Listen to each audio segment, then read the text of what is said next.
नाज़रीन, open forum के साथ मैं हूँ इदरीस हराई।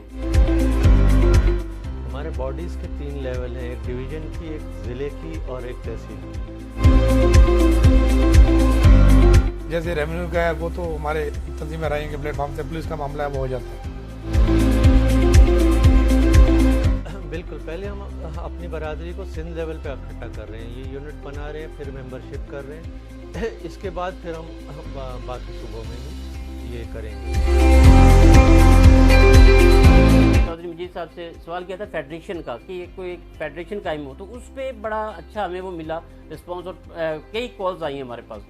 हम खुले दिल से हाजिर हैं इस बात पे, जो भी कोई दोस्त तंजीम जो हमारे बरादरी के प्लेटफॉर्म पे काम कर रही है, हमें जहाँ बुलाएगी इस काज के लिए, फेडरेशन काज के लिए, हम वहाँ जाएंगे और जो भी बेस्ट एफर्ट होगी हम करने के लिए तैयार हैं। उसके लिए हमारे दरवाजे खुले हैं।